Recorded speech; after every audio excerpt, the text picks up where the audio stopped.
I've always been a bit of a softie for animals, and my theory really is that I have 2 hands for 2 dogs.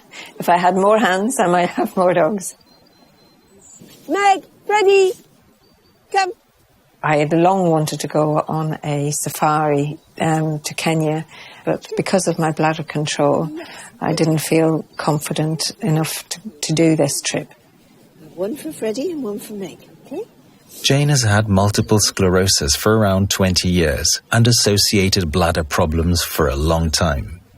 My bladder problems probably started about 10 years ago, starting with just increased urgency to go to the toilet. Not necessarily all the time, but occasionally, suddenly, I became very urgent as I'd become totally dependent on where's the nearest loo, constantly, every day, all day, planning my whole life around visits to the toilet. Jane tried several ways to manage her bladder before she found the right one for her.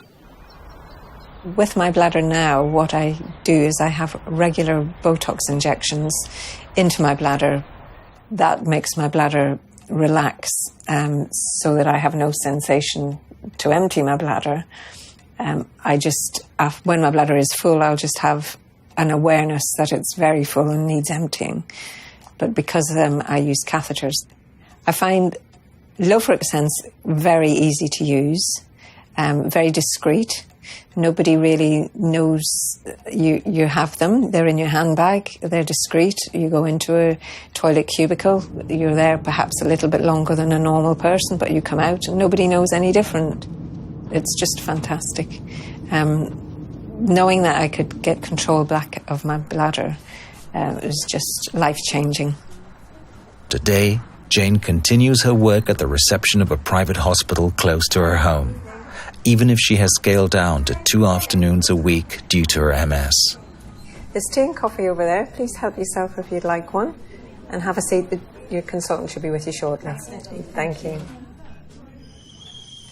After Jane regained control of her bladder, she had the confidence to plan the journey of her life, the one to Kenya, and Ndoto, the baby elephant she adopted and who lives in an orphanage in Nairobi. For her 60th birthday, her dream came true. Certainly was an experience not to forget. I couldn't stop grinning. I think that grin on my face probably was there for 24 hours. I couldn't get rid of it. I think for me, the future, as long as I have catheters, I feel confident that whatever else my MS brings, my bladder won't be a problem as long as I have catheters to use.